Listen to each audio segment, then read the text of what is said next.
자, 오늘 성경 함께 봅니다. 성경 창세기 35장입니다. 창세기 35장 4절부터 15절까지 말씀입니다. 창세기 35장 4절부터 15절까지 말씀. 자, 우리 같이 한 목소리를 읽습니다. 그들이 자기 손에 있는 모든 이방 신상들과 자기 귀에 있는 귀고리들을 야곱에게 주는지라. 야곱이 그것들을 세겜 근처 상수리나무 아래에 묻고 그들이 떠났으나 하나님이 그 사면 고울들로 크게 두려워하게 하셨으므로 야곱의 아들들을 추격하는 자가 없었더라. 야곱과 그와 함께한 모든 사람이 가나안 땅 루스 곧 베델에 이르고 그가 거기서 제단을 쌓고 그곳을 엘 베델이라 불렀으니 이는 그의 형의 낯을 피할 때 하나님이 거기서 그에게 나타나셨음이더라. 리브가의 유모 드보라가 죽음에 그를 베델 아래에 있는 상수리나무 밑에 장사하고 그 나무 이름을 알론바굿이라 불렀더라. 야곱이 밧단 아람에서 돌아오매 하나님이 다시 야곱에게 나타나사 그에게 복을 주시고 하나님이 그에게 이르시되 내 이름이 야곱이지만은 내 이름을 다시는 야곱이라 부르지 않겠고 이스라엘이 내 이름이 되리라 하시고 그가 그의 이름을 이스라엘이라 부르시고 하나님이 그에게 이르시되 나는 전능한 하나님이라 생육하며 번성하라. 한 백성과 백성들의 총회가 내게서 나오고 왕들이 내 허리에서 나오리라. 내가 아브라함과 이삭에게 준 땅을 내게 주고 내가 내 후손에게도 그 땅을 주리라 하시고 하나님이 그와 말씀하시던 곳에서 그를 떠나 올라가시는지라. 야곱이 하나님이 자기와 말씀하시던 곳에 기둥 곧 돌을 세우고 그 위에 전제물을 붓고 또 그 위에 기름을 붓고 하나님이 자기와 말씀하시던 곳의 이름을 베델이라 불렀더라. 아멘. 세겜에 주저앉아서 악취를 풍기고 있는 야곱을 향해서 하나님이 말씀하셨죠. 쿰, 일어나라. 일어나라. 우리 하나님은요, 우리가 죄악 속에 뒹구는 또 악취를 풍기고 있는 그 순간에도 절대로 우리를 포기하지 않습니다. 오히려 우리를 향해 이렇게 말씀하셔요. 내가 어찌 너를 놓겠느냐? 내가 어찌 너를 버리겠느냐? 쿰, 일어나라. 더하여 하나님은 야곱에게 이렇게 말씀하셨어요. 베델로 올라가라. 베델로 올라가라. 이 명령은 어떤 명령이었죠? 단순히 베델이라는 장소만을 의미하지 않죠. 어느 순간부터 야곱은요, 자기 중심의 삶을 살아오고 있었어요. 하나님을 위하여 집을 짓겠습니다. 약속했던 그가 자기를 위해서 집을 지었어요. 그리고 나쁜 짓을 저지른 시므온과 레위를 향해서도 이렇게 말해요. 너희가 나에게 화를 끼쳤다. 그들이 모여 나를 치고 나를 죽일 것이다. 그들이 하나님 중심으로 말한다면 어떻게 말해야 되죠?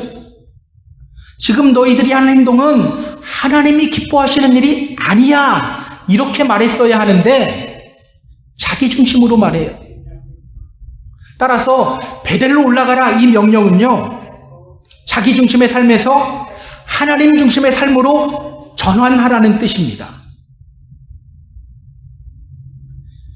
이 명령을 들은 야곱은 사람들을 불러서 베델로 올라가자고 말해요. 그리고 세 가지 당부를 하죠. 너희 중에 있는 이방 신상들을 버려라. 자신을 정결하게 하라. 옷을 바꿔 입어라. 오늘 본문은요, 이제 드디어 야곱이 베델에 도착하는 장면입니다. 오늘 야곱은요, 베델에 도착했고 너무나도 은혜스러운 일들이 이 베델에서 펼쳐져요. 자, 오늘 본문을 통해서 성경이 우리에게 전하는 메시지가 뭘까? 우리가 본문을 통해 함께 확인해 보도록 하겠습니다. 자, 그럼 본문으로 들어갈게요. 4절 보세요. 자, 4절 같이 읽습니다. 그들이 자기 손에 있는 모든 이방 신상들과 자기 귀에 있는 귀고리들을 야곱에게 주는지라 야곱이 그것들을 세겜 근처 상수리 나무 아래에 묻고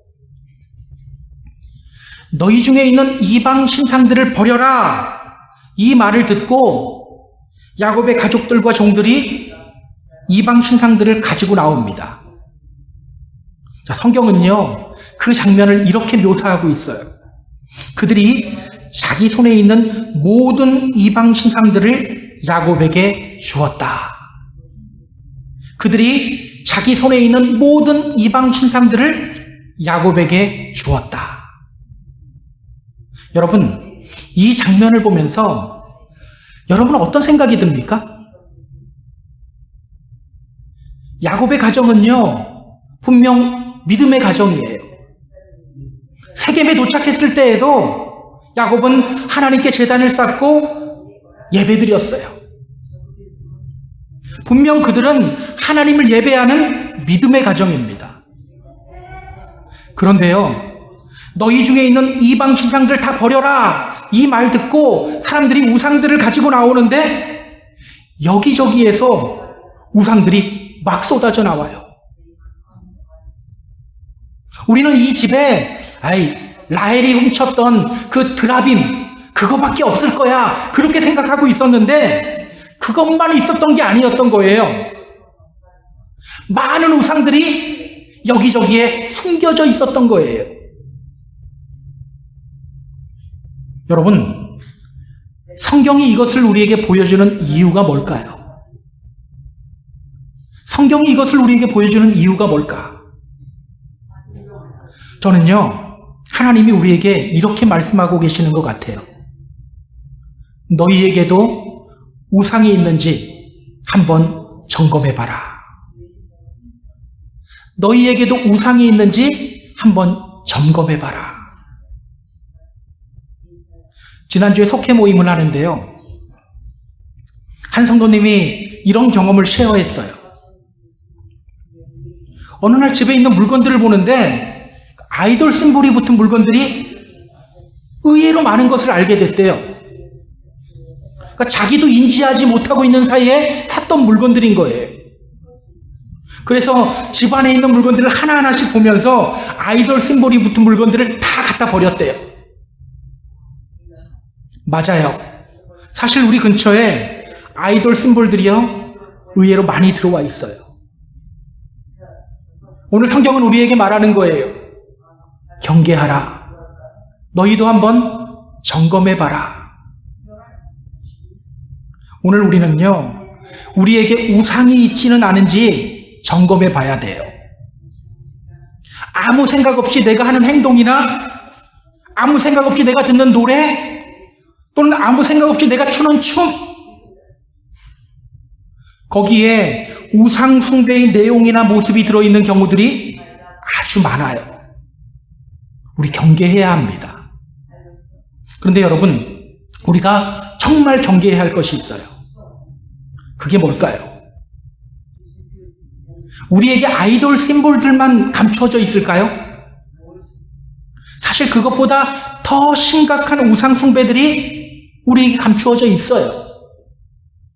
우상이 뭡니까? 하나님을 가장 사랑해야 하는 우리들이 하나님보다 더 사랑하는 어떤 것, 그게 바로 우상이에요. 사실 주님을 믿는다고 하면서도 우리는 심각한 우상 숭배들을 저지를 때가 많아요. 겉으로는 주여 주여 하며 주님을 높이며 예배하는 것처럼 보이지만 실제로는 하나님보다 자기 자신을 더 사랑하고 섬겨요. 겉으로는 하나님 믿는 것처럼 보이는데 실제로는요, 돈을 훨씬 더 믿어요. 우리 하나님 없이는 살아도 돈 없이는 못 살아요. 겉으로는 하나님께 영광 돌리는 것 같은데 실제로는 늘 자기 자신에게 영광 돌려요. 하나님이 이런 마음 주셔서 저 이런 일 한 거예요. 이렇게 말하지만 누군가 나를 알아주지 않으면 이상하게 섭섭해요. 이렇게 하나님의 이름으로 우상 숭배를 합니다. 자신의 계획이나 욕심을 하나님의 계획으로 교묘하게 포장할 때도 있고요. 자신의 생각을 하나님의 교회를 위한다는 명분으로 또 포장하기도 합니다. 저는 오늘 믿음의 가정인 야곱의 가정에서 우상들이 막 쏟아져 나오는 것을 보면서 우리도 우리 자신에게 이 질문 던졌으면 좋겠어요. 혹시 나에게도 우상이 있지는 않은가? 나도 몰래 우상 숭배하고 있지는 않은가?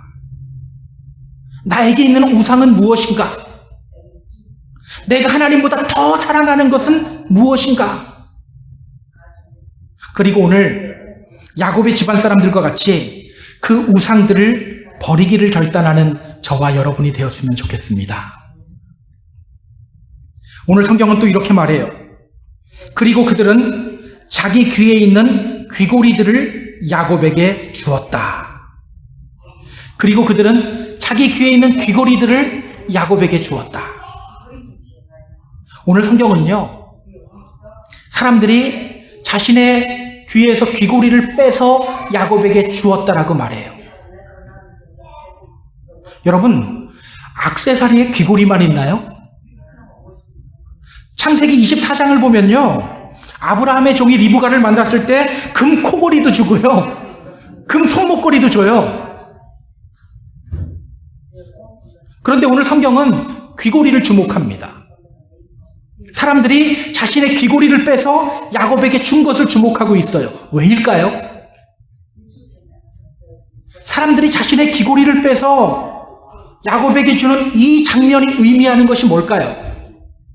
귀고리를 빼서 주었다. 이게 무엇을 뜻할까? 자, 여러분, 모세가 언제 창세기를 기록했죠? 이스라엘 백성들이 출애굽할 때 기록했어요.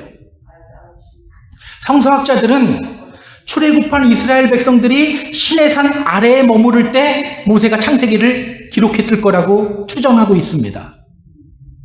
그때 외에는 시간이 없어요. 그런데 그 출애굽한 이스라엘이 시내산 아래에 있을 때 벌어졌던 아주 큰 사건이 있습니다. 귀고리와 연관된 사건이에요. 뭘까요? 자, 우리 성경을 잠시 찾아볼게요. 출애굽기 32장입니다. 출애굽기 32장. 자, 출애굽기 32장 2절, 3절, 4절 보세요.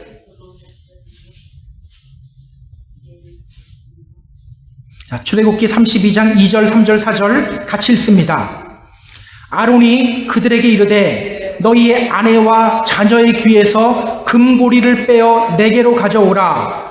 모든 백성이 그 귀에서 금고리를 빼어 아론에게로 가져가매 아론이 그들의 손에서 금고리를 받아 부어서 조각칼로 새겨 송아지 형상을 만드니 그들이 말하되 이스라엘아 이는 너희를 애굽 땅에서 인도하여 낸 너희의 신이로다 하는지라. 자, 지금 이 장면 우리가 잘 아는 장면이죠. 모세가 시내산에 올라갔을 때 이스라엘 백성들이 금송아지를 만든 사건이에요. 자, 그들이 무엇을 가지고 금송아지를 만들었죠? 귀고리. 귀고리를 가지고 금송아지라는 우상을 만들었어요. 이게 바로 출애굽 시절 때 시내산 아래에서 있었던 일이에요. 이때 또 뭘 썼어요? 이 창세기를 쓴 거예요. 근데 이와 비슷한 사건이 사사시대에도 발생합니다. 기드온이 미디안의 손에서 이스라엘을 구원했을 때 사람들이 기드온에게 이렇게 말합니다. 당신이 우리를 미디안의 손에서 구원하셨으니 당신과 당신의 아들들과 당신의 손자가 우리를 다스리소서. 이스라엘의 왕이 되어달라는 요구입니다. 그때 그는요, 그 요구를 거절해요. 그는 이렇게 말합니다. 내가 너희를 다스리지 아니하겠고 나의 아들도 너희를 다스리지 아니할 것이요 여호와께서 너희를 다스릴 것이다. 여호와께서 너희를 다스릴 것이다. 너무 멋진 말 아닙니까? 그런데요, 그 후에 그가 이스라엘 백성들에게 금 귀고리를 요구해요. 그리고 그 귀고리들로 에봇을 만들어서 자신의 성읍 안에 둬요.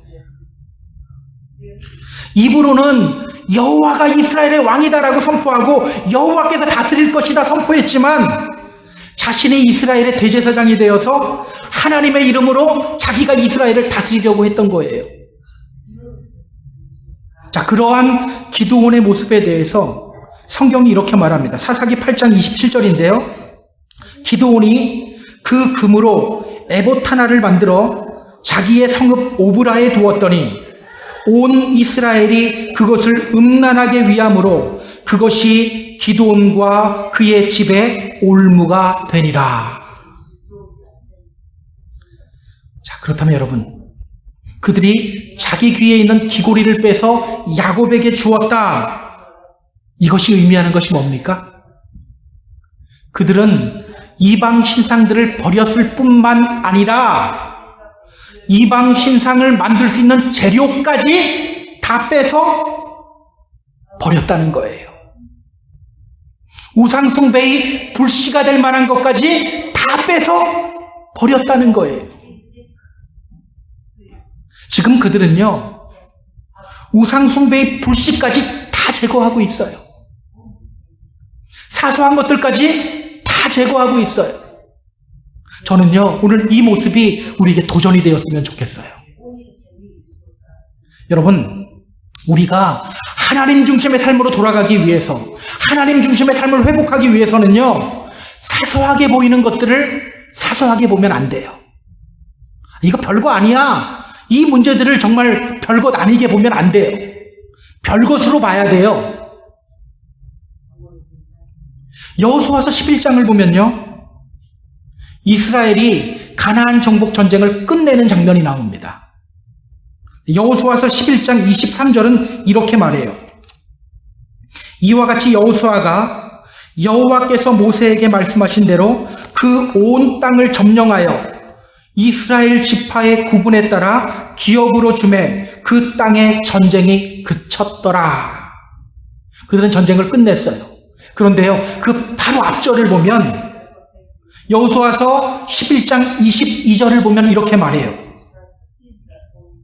이스라엘 자손의 땅에는 아낙 사람들이 하나도 남지 아니하였고 가사와 가드와 아스도세만 남았더라. 가사와 가드와 아스도세만 남았더라. 이것이 무엇을 의미할까요? 이 전쟁은 아직 끝내면 안 되는 전쟁이었다는 거예요.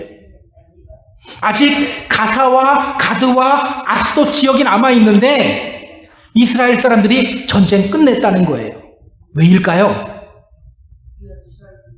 가나안 땅 전체에서 이 지역은요, 한 2% 정도밖에 되지 않아요. 그들은 이렇게 생각했던 거예요. 야, 그 2%밖에 안 되는 땅이야. 이제는 우리에게 위협이 되지 않아. 그 2%밖에 안 되는데 그냥 내버려둬. 이제 전쟁 끝내도 돼. 그런데 여러분, 나중에 그 2% 때문에 어떤 일이 벌어지는지 아세요? 삼손을 무너뜨린 들릴라가 어디 사람일까요? 가사 사람이에요. 골리앗이 어디 사람이죠? 가드 사람이에요. 아스돗은 그 유명한 다곤 신전에 있었던 곳이죠. 나중에 하나님의 법궤가 빼앗겨서 이곳으로 오기도 해요. 이스라엘 역사에서 씻어낼 수 없는 오욕이 발생해요. 지금 중동 지역을 팔레스틴이라고 부르죠. 팔레스틴. 이 말이 무슨 뜻일까요? 블레셋 사람의 땅이라는 뜻입니다. 하나님이 당신의 백성들에게 약속한 그 가나안 땅이 지금 어떻게 불려지고 있어요? 팔레스틴, 블레셋의 땅으로 지금 불려지고 있다는 거예요. 그 작은 2%가 이런 결과를 만들어낸 겁니다. 그래서 여러분, 사소하게 보이는 것들을 무시하면 안 돼요. 우리가 하나님 중심의 삶으로 돌아가고 하나님 중심의 삶을 회복하기 위해서는 사소한 것들을 사소하게 보면 안 되는 거예요. 주일 예배 한번 빠지는 거 사소하게 보이죠? 다음 주에 가면 되지 뭐. 근데 이게 사소한 문제가 아니라는 거예요. 모여서 다른 사람 흉보는 것 사소한 문제처럼 보이죠? 나중에 안 하면 되지 뭐. 이게 사소한 게 아니라는 거예요. 그 작은 것이 결국 우리의 믿음을 무너뜨린다는 겁니다. 저는 오늘 귀고리까지 빼서 야곱에게 주는 야곱의 가족들과 종들의 모습이 우리에게 큰 도전이 되었으면 좋겠습니다. 우리 믿음에 조금이라도 방해가 되는 것이 있다면 아무리 사소한 것이라도 빨리 제거하시기 바랍니다. 그래야 베델로 올라갈 수 있는 거예요. 그래야 우리가 하나님 중심의 삶을 회복할 수 있게 됩니다. 여러분 반드시 명심하시기 바랍니다. 자, 이제 야곱은요 가족을 데리고 베델을 향해 길을 떠납니다. 그렇게 베델로 가는 장면을 성경이 어떻게 묘사하고 있는지 한번 확인해 볼까요? 5절입니다. 자, 오늘 본문 5절 같이 읽습니다. 그들이 떠났으나 하나님이 그 사면 고울들로 크게 두려워하게 하셨으므로 야곱의 아들들을 추격하는 자가 없었더라.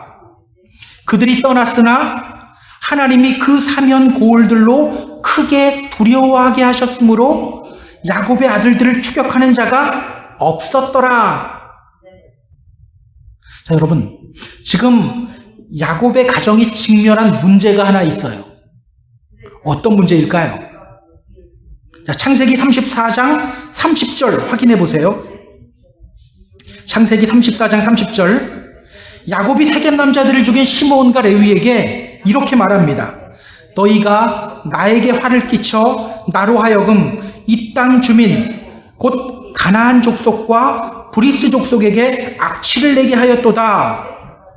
그들이 모여 나를 치고 나를 죽이리니 그러면 나와 내 집이 멸망하리라.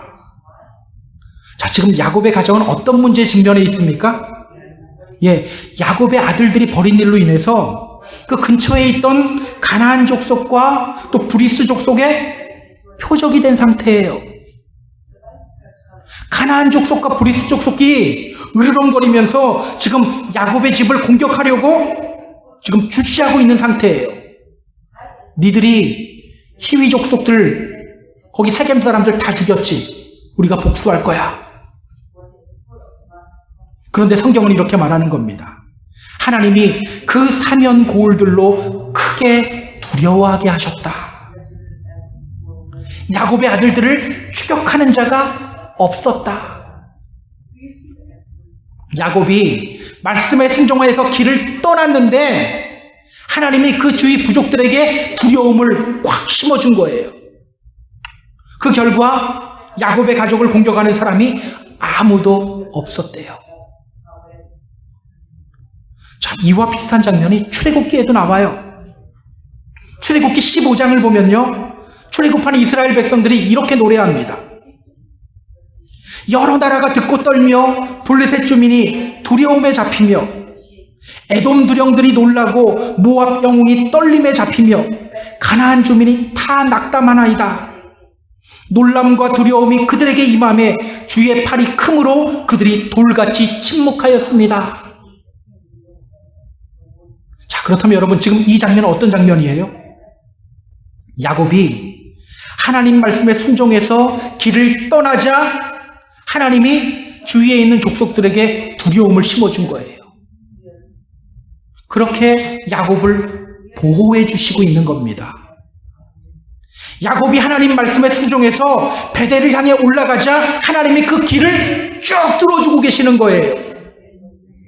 하나님의 명령대로 베델로 올라갈 수 있도록 만들어주시는 거예요. 길을 열어주시는 거예요.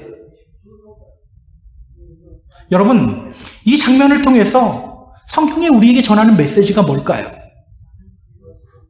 기억하세요. 일단 순종하고 믿음의 걸음을 걸으면 하나님이 그 길을 만들어 주셔요. 앞이 캄캄하고 길이 막혀 있는 것처럼 보이더라도 일단 말씀에 순종해서 믿음의 걸음을 걸으면 하나님이 그 길을 열어주신다는 거예요. 여호수아서 4장을 보면요, 여호수아가 이끄는 이스라엘 자손들이 요단강을 건너 가나안 땅으로 들어가는 장면이 나옵니다. 당시는요 추수 때였어요. 요단강은 추수 때가 되면 물살이 거세져요. 강폭이 1km가 넘게 돼요. 도저히 건널 수 없는 강이 되어버립니다. 그런데 그 거센 요단강 앞에서 하나님이 여호수아에게 명령하십니다. 너는 언약궤를 맨 제사장들에게 명령하여 이르기를 너희가 요단 물가에 이르거든 요단에 들어서라 하라. 이 괜히 물에 들어갔다가 급류에 휩쓸릴 수 있거든요. 그런데 하나님은 언약궤를 메고 요단강으로 들어가라고 말씀하십니다. 그 명령 듣고 그 무시무시한 강물 앞에 언약궤를 맨 레위인 제사장들이 서요. 여호수아가 명령합니다. 요단 가운데로 들어가라. 여러분, 그 거센 물살에 발을 담그기가 쉬웠을까요? 이거 괜히 들어가는 순간 확 휩쓸려서 나부터 죽으면 어떡하지? 이런 생각 들지 않았을까요? 그런데 그들이 요단강을 향해 걸어 들어갈 때 놀라운 일이 벌어집니다. 그 거세게 흐르던 요단강물이 저 위에서 멈춰서요. 그리고 200만 명이 넘는 사람들이 그 요단강을 건너요. 마치 홍해를 건널 때처럼. 40년 전에는 어땠을까요? 정확히 말하면 38년, 37년 전에는 어땠을까? 그들은요, 믿음의 눈으로 바라보지 못했어요. 가나안 땅에 들어가기 전에 12명을 정탐꾼으로 보냈어요. 근데 그 중에 10명이 이렇게 보고합니다. 우리 그 땅 정복할 수 없어요. 우리는 그 사람들에 비하면 메뚜기입니다. 그 소리 듣고 이스라엘 백성들이 울며 모세와 아론을 원망해요. 그 결과 그들은 가나안 땅을 향해 들어가지 않아요. 하나님이 막은 게 아니에요. 그들이 안 들어갔어요. 신명기 1장을 보면요, 그러한 이스라엘 백성들의 모습에 대해서 하나님이 이렇게 말씀하십니다. 그러나 너희가 올라가기를 원하지 않았다. 너희 하나님 여호와의 명령을 너희가 거역했다. 그랬던 그들이 이제 믿음의 눈을 들어서 요단강을 향해 순종의 발걸음을 내딛는 순간 역사가 일어났던 겁니다. 여러분, 순종하면 하나님이 일하십니다. 하나님의 일하심을 보고 경험하게 되면 그때 순종할 수 있을 것 같죠? 우리 다 이 마음 갖고 있어요. 역사를 보면 내가 할 수 있을 것 같아. 하나님 얼굴 한번 보면 내가 말 잘 들을 것 같아.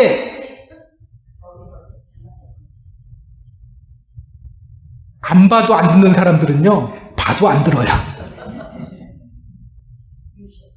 일단 순종하고 믿음의 길을 걸을 때 하나님이 역사하시는 거예요. 하나님이 순종하게 만드는 거예요. 순종하면 보게 되고요, 순종하면 경험하게 됩니다. 우리 하나님은 어떤 분이세요? 길을 만드시는 분이에요. 바다 가운데 길을 내시고 사막 한가운데 길을 내시는 분이 바로 우리 하나님이십니다.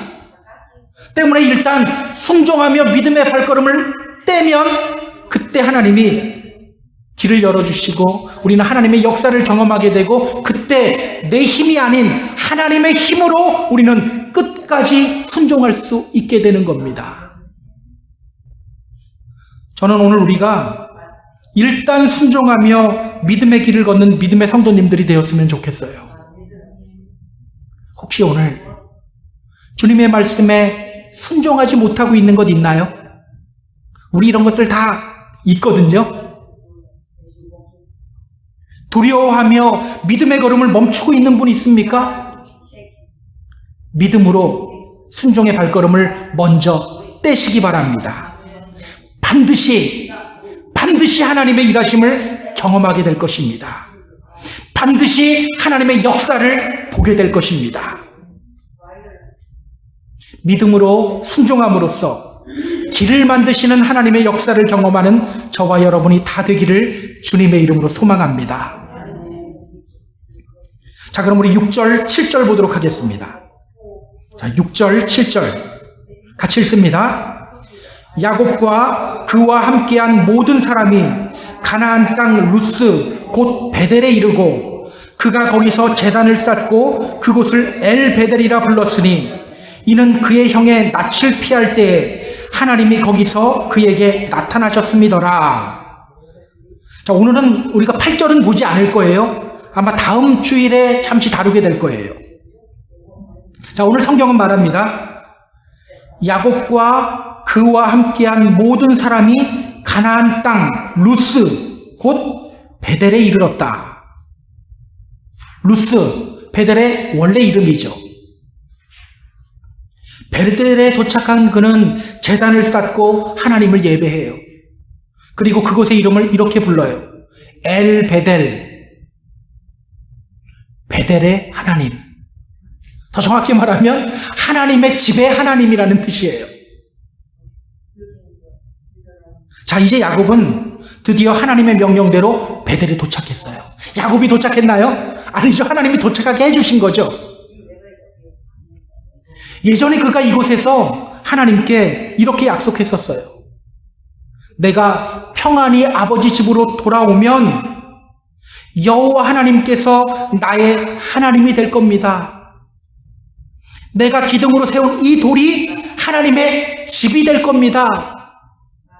내게 주신 모든 것에서 10분의 1을 하나님께 반드시 드리겠습니다. 그 약속대로 그는 베델로 돌아와서 하나님께 제단을 쌓았어요. 제단을 쌓고 이렇게 외쳤어요. 엘 베델. 베델의 하나님. 하나님의 집의 하나님. 여러분, 이때 야곱 안에 어떤 마음이 들었을까요? 30년 전 내가 바로 이 자리에서 돌베개를 베고 잤었지. 추억에도 잠겼을 것 같아요. 내가 그렇게 외로움에 몸서리치면서 두려움에 떨고 있을 때 그때 하나님이 나에게 오셨지. 하나님이 나에게 이렇게 약속하셨지. 내가 너와 함께 있어. 내가 어디로 가든지 너를 지키며 너를 이끌어 이 땅으로 돌아오게 할 것이다. 그 약속대로 내가 이곳에 돌아왔구나. 그동안 그와 함께 하시고 또 보호하시고 인도해 주신 그 하나님의 역사가 주마등처럼 머릿속에 쫙 지나갔을 거예요. 그 마음이 막 감격스러워졌을 거예요.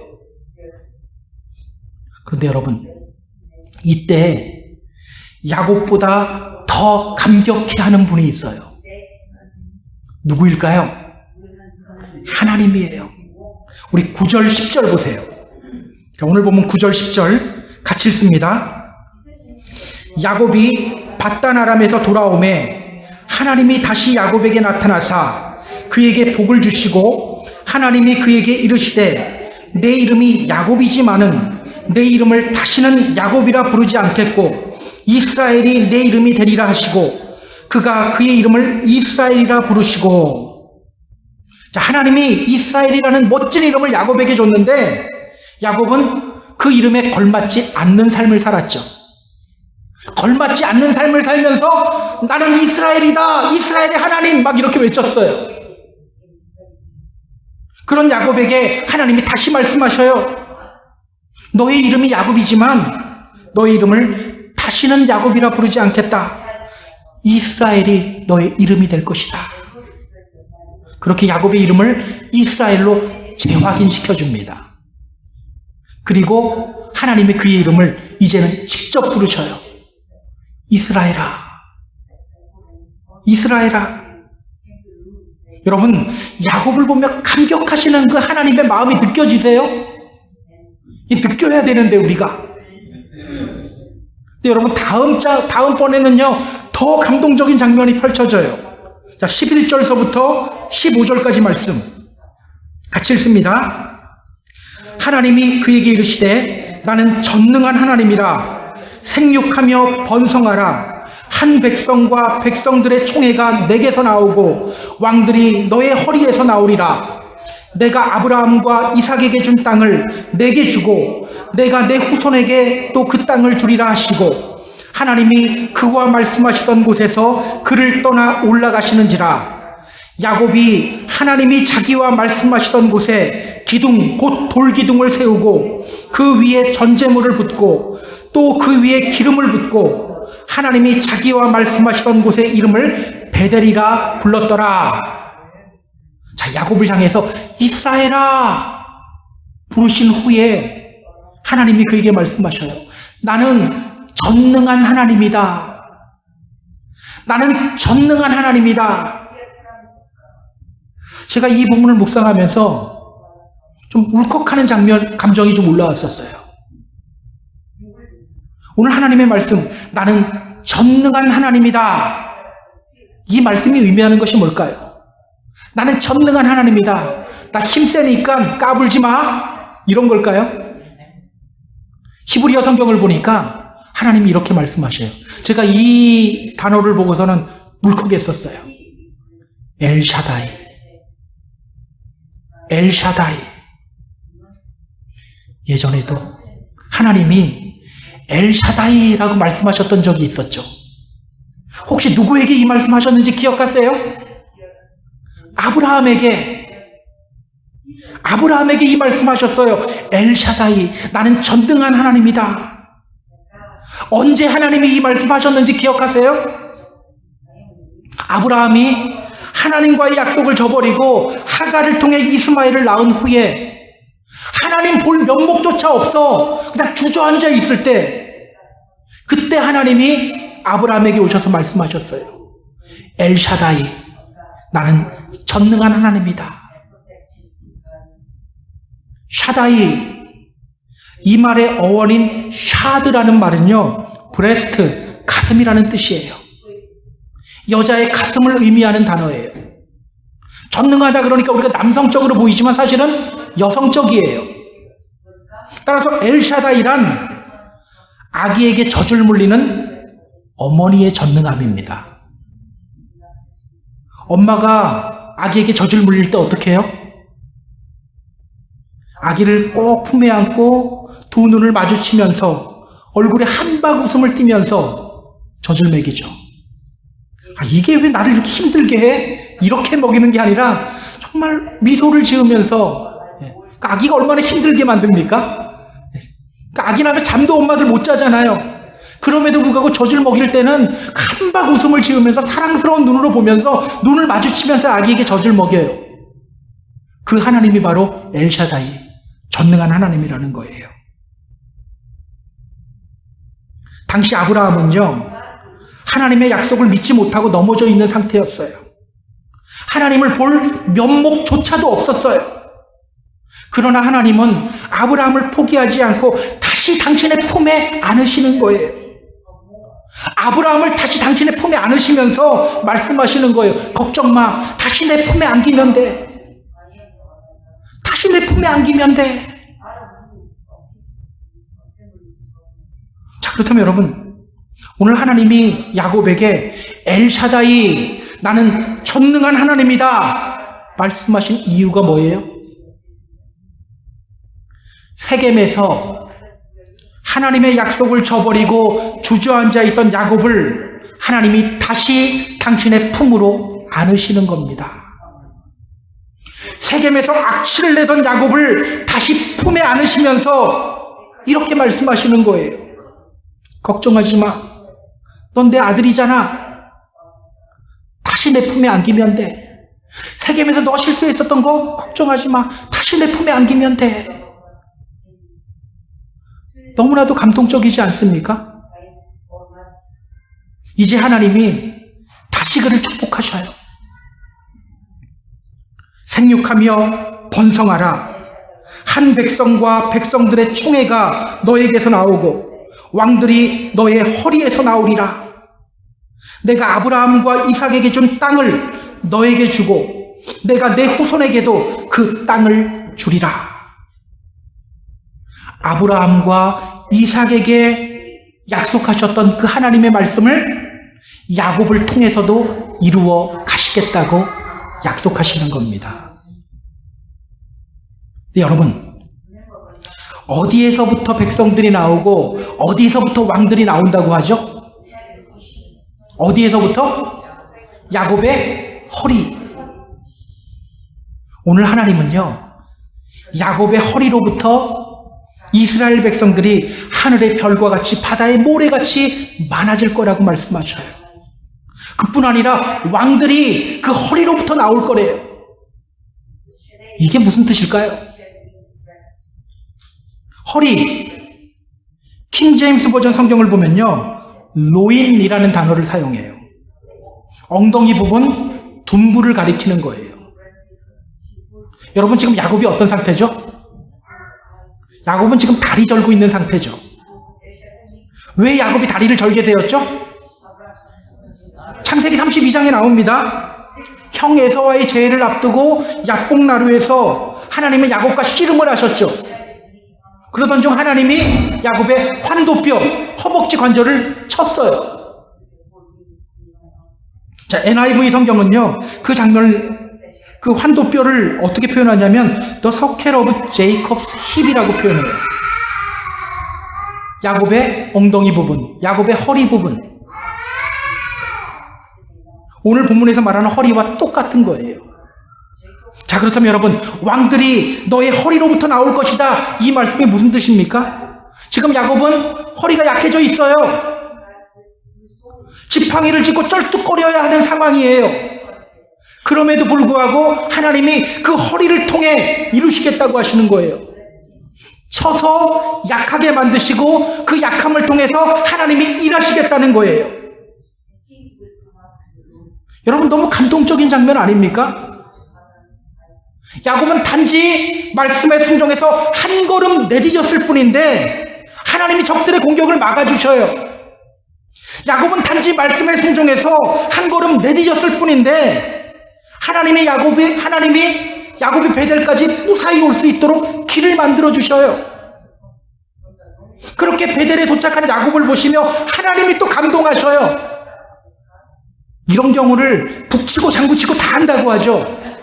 하나님이 북치고 장구치고 다 하는 거예요.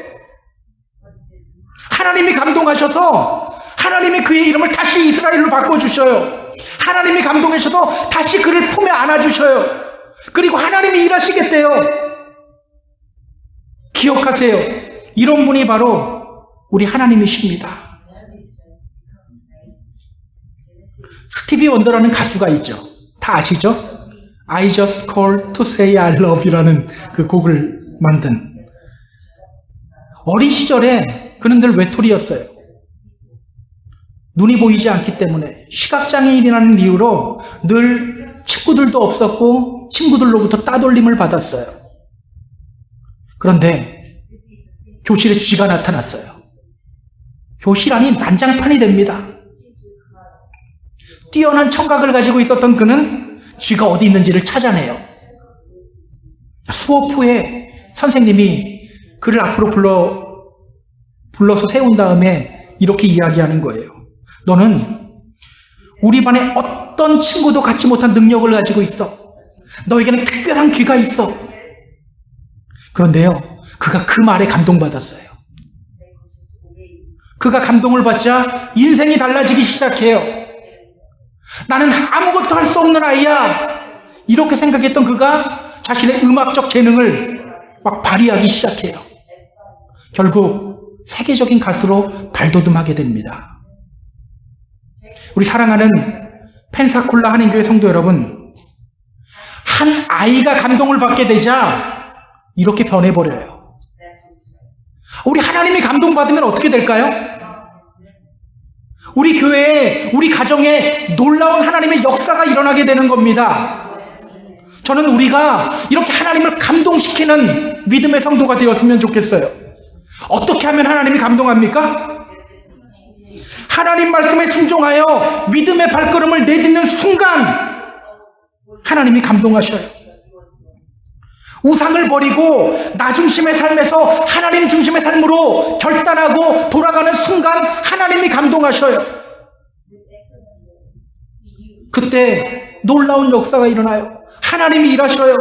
하나님이 일하시고 하나님이 우리에게 복을 주셔요. 저는 이러한 복된 경험을 하는 저와 여러분 다 되었으면 좋겠습니다.